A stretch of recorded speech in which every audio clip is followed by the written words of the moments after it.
You are now tuned in to Keeping It Real with Sally. Your thoughts, our voice. Hey guys, welcome back to another episode of Keeping It Real with San and Yoli. Today's episode, we're going to be addressing a highly requested topic, and a lot of people have been asking us for this topic, and we're finally going to dive deep into it, which is relationships, friendships, and all the ships all out the ships. there. Yeah, there's a lot to talk about, but please continue. Yeah. So as my partner said, all the relationships, not just on a romantical aspect, even though I feel like that's the one we're gonna dive deep into the most, because it's something that everybody's looking out for in today's world of like, how do I know my relationship is healthy? How do I know my relationship is serving me, or how do I know I'm serving the person that I'm in a relationship with? And yeah, basically we're just gonna look at relationships as a whole, and just trying to see if you're in the right place at the right time and with the right energy and approach. Yeah, very well said. But I feel like everything starts within yourself, who you are as a person, what you're about, and what you're looking for. I feel like if you are very certain in who you are, then you're going to be certain of the people that you want to associate yourself with and want to be around, essentially. And it's very true, the saying of how you teach others how to treat you by the way you treat yourself. And I feel like that's mostly evident in friendships. I feel like relationships, romantic relationships too, because if you have a low self-esteem, for example, you are most likely to find yourself in romantic relationships where it's very easy for you to be taken advantage of. It's very easy for you to feel like you need to please the next person. And sometimes they might abuse that power of, taking advantage of your kindness because they know you have a low self-esteem, and you pleasing them is going to boost your self-esteem. But to what extent are you going to go please those people?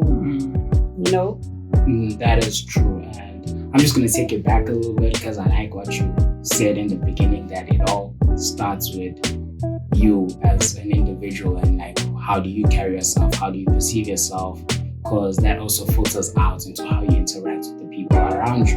And in the way that you interact with the people around you, like my co said, teaches them how to treat you. Because it's like, for example, say they do things that you don't align with or you don't agree with, but you're always quiet about it, you let it slide, you slip it under the carpet, then that's how they're going to keep acting, because they're going to be like, he doesn't have a problem with this, she doesn't have a problem with this, so therefore, I don't see the need to change it or be any different. But before I jump deeper into that, I'm firstly going to start with a lot of relationships stem from the source of people do not want to be alone. Like, people don't want to be alone, or they don't want to be isolated. So they therefore see the need of creating a social group, which is fine, because as human beings, we all naturally like to social, because we are social beings and we like to socialize and interact with the people around us and just feel like a sense of connectedness with the people that we come across. But in the sense that people not wanting to be alone kind of pushes them out to want to have relationships, whether it's romantical or friendships or just situational ships, where they just have relationships with people based on these situations, And it's like, it's one thing to feel alone, and then it's one thing to be treated in a way that makes you feel alone. Like when you're by yourself and you feel like, okay, I'm alone, that's fine. But there's times from a place of you not being fully at peace with who you are as an individual. And then when you are with someone else and you still feel like you are alone, then that's not something that people want to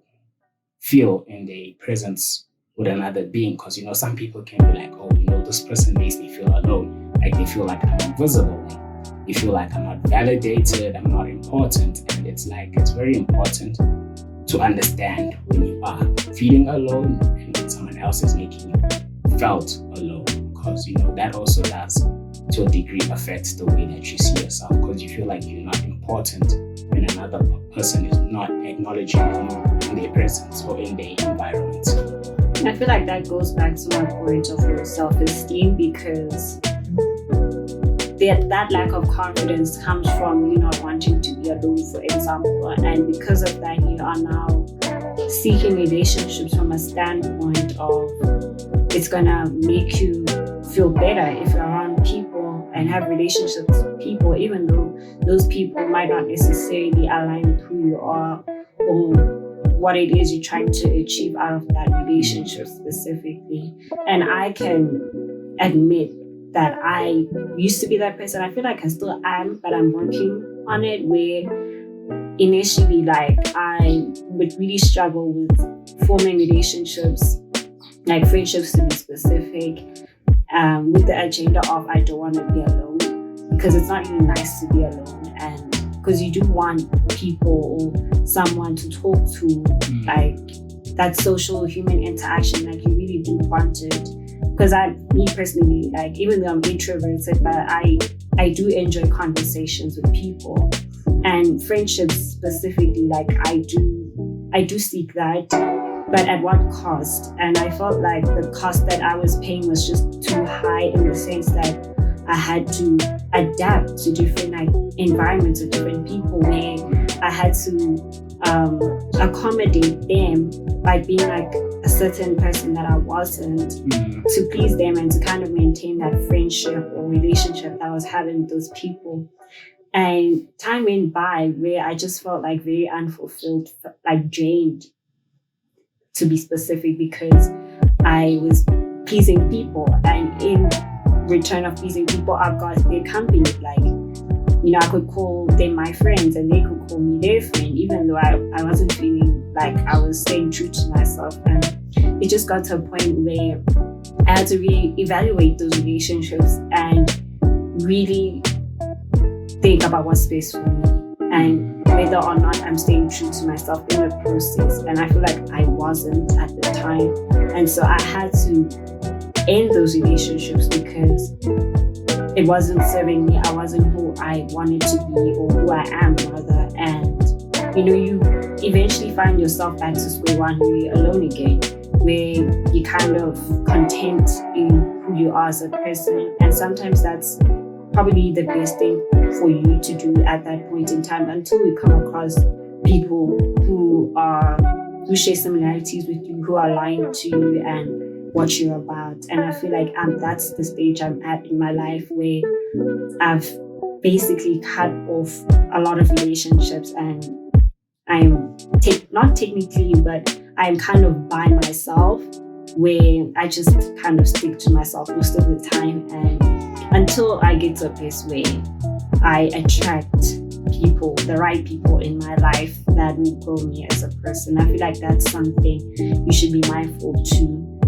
when it comes to forming relationships, romantical or friendship. That is true. And it's like, what you're saying is basically like a person sacrificing themselves. And it's very common in today's world, like more than anything, that people really do sacrifice who they are as an individual to, you know, compensate the people that they are with, or the person that they with, if that's their partner. You know, make they feel like, if I really show who I am, then this person is not gonna love me the way they do now for who I'm presenting myself to be. And you know, then it kind of forces you to always be in this cage where it's like you never truly yourself, because you know, you're always afraid of like, if I really show who I am, how are they gonna react? Are they gonna approve of it? Are they gonna accept me? Are they gonna judge me? And therefore we always like kind of keep pieces of ourselves in a closet, you know, and that's no way to really consider yourself in a relationship with anyone, whether those people are your friends or even if they're your partner, you know, because if they're not able to accept you as a whole for who you are as an individual, then can you really say that that person is down for me, that person is there for me, that person is gonna ride for me, if the hardest thing for them to do is just accept you, which should be the easiest part in a relationship, just accepting someone for who they are, because you don't always have to agree with who a person is, but just accepting them requires nothing out of you, because you're just acknowledging, hey, I see this is the person you are, I see this is the being you are. not agree with it, but that's you. And that's not my place to be like that's right or wrong or cool or not. Yeah, I just want to go back to my point of attracting the right people. Like that word attract. I feel like the general consensus is like your demeanor or your energy, like the energy that you put out. Like, do people want to kind of align with you based on the energy, what you put out there? And I've, as of lately, like I've been discovering things about myself that I've kind of pushed under the carpet for quite some time, and really observing like what people say about me and kind of how I operate. And some individuals feel like I put out a negative energy where I'm very introverted, I'm to myself, and I don't look like I want to socialize. Like I don't look like I'm approachable. Yes, approachable is the appropriate word to use. And sometimes, You feel, and it's like sometimes that's true. Like certain situations, a person might give off like negative vibes of like they don't want to talk to you, they're not interested in you. But because like you felt that does not necessarily mean that was their intention. Maybe that's just who they are as beings from the jump. Like they're not always the most welcoming people in first encounters. But as you gradually get to know them, they warm up and then you really see like who they are as an individual. So for us to immediately say like, because I picked up this from you and I saw this from you when we first spoke, you're now this kind of person, that's not true. Because now we're like creating a whole like picture of who a person is just based off certain encounters and certain moments. And I feel like that is unfair from a person's point of view who you are creating that picture for, if they were never really given the opportunity to like justify themselves or really present themselves in a way that they're comfortable with. Because it's like now, you saying who I am without actually asking me, who are you? Maybe I was going to say that's just who I am at the beginning. I'm very closed off, I'm very introverted. But as I get to know you and understand you, I want more. So it's like, I don't feel like we should change who we are for someone else to come approach us, but rather the person who's approaching us should actually take the time to give us the space to welcome them in a time that we feel like we're ready to welcome them. Because certain times we might feel like we're not. And it's okay if we feel like we're not. Now we should not allow them to make us feel less than because we didn't welcome them when they wanted to be welcomed. But that's not what I'm saying. I'm not saying now accommodate yourself for the next person's kind of pleases them. That's not what I'm saying. I'm just saying be mindful of the energy that you put out and ensure that it's an energy that's most importantly aligned to who you are as a person, but also is giving out what you want to seek in return, which is if you are in the stage of looking for friendship, like if you want to put out an energy that's looking for a relationship or a friendship, then that energy must be one that's kind of welcoming and also staying true to who you are. And I agree with you in the sense that, sometimes initially when you meet someone, they might not be kind of the person you want to be associated with in the beginning, but as you get to know them more, they start to open up to you and you kind of realize that, it's probably the introvertedness and they just need time to kind of warm up to that person that they're trying to associate themselves with, which is something that I tend to do a lot because I'm introverted once again, and I don't necessarily give off my entire personality from the initial interaction, but it takes time, and sometimes not everybody has the patience to get to know you.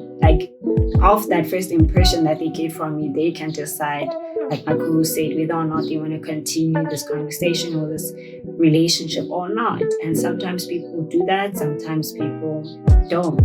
That is true, but at the end of the day, the saying of who's supposed to be there is gonna be there. I believe that. And it's if someone is not willing to give you a second chance of the first impression or the first encounter, then maybe it just simply means they weren't meant to be there, and that's fine. We keep moving.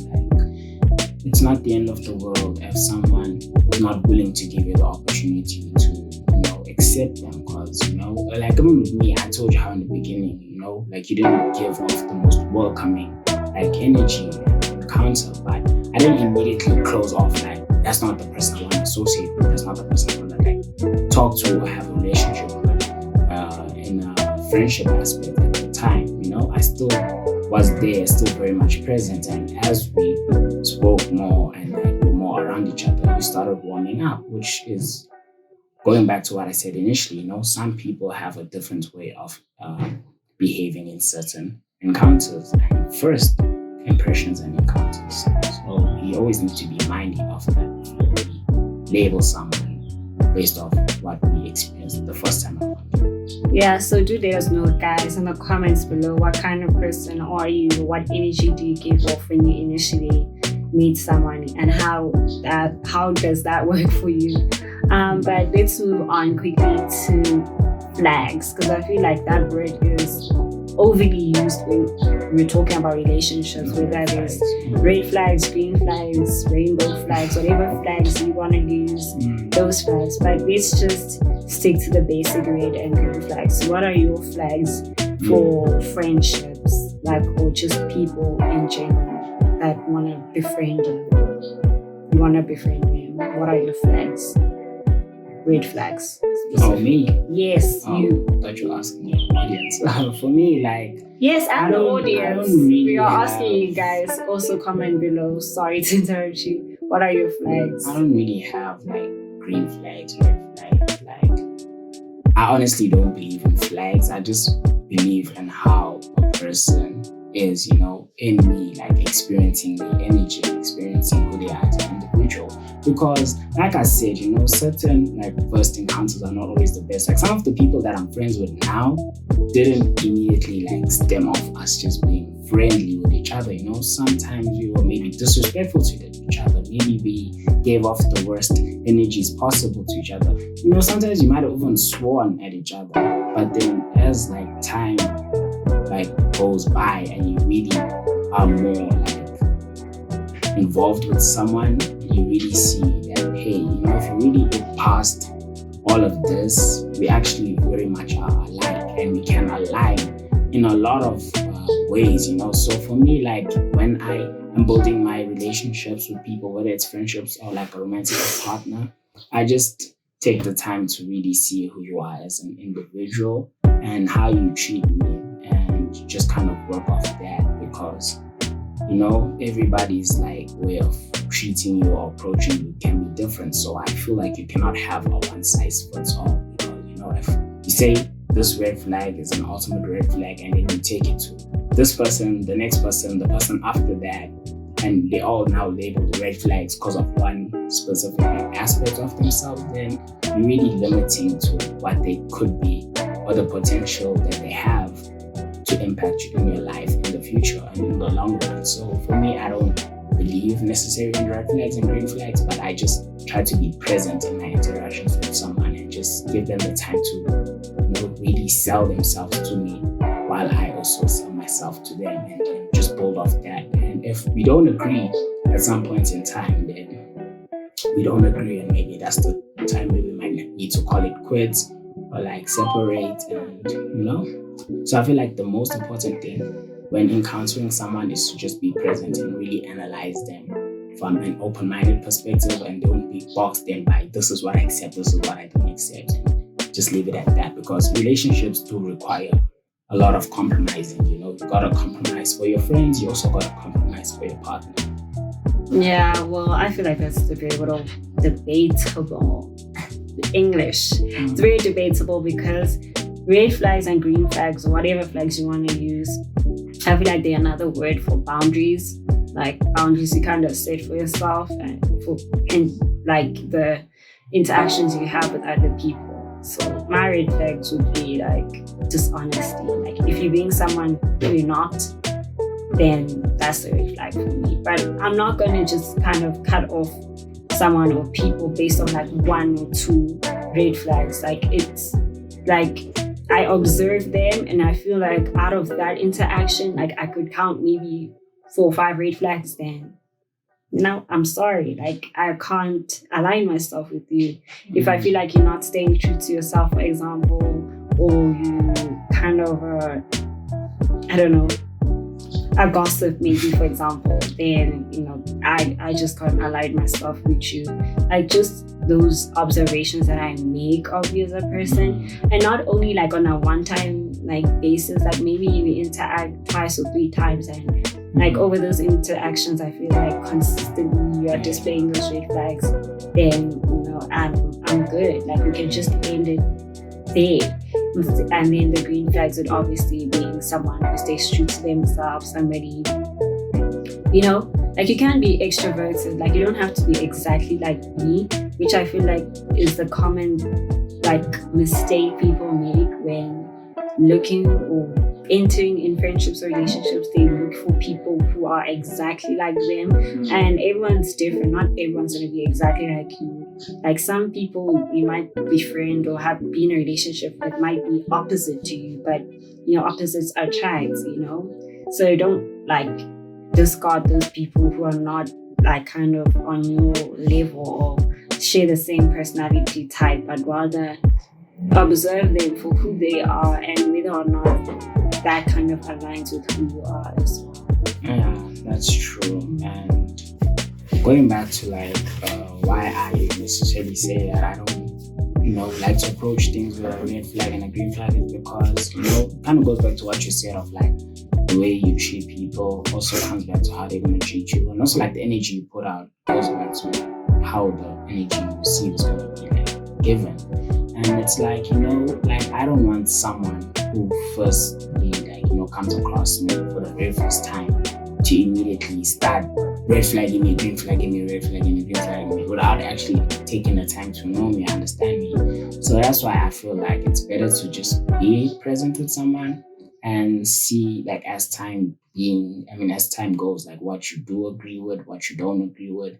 And it's like boundaries, yes, boundaries are very important and everybody has their boundaries, but it's like it's mostly triggered when you see it happening, like I don't just have a whole list of like these are my boundaries, but once I see someone is doing this or behaving in a certain way, then I see like, this is not something I approve of, this is not something I agree with. Then I could like express it to them like, yo, like you're doing too much, or like what's up with this, what's up with that.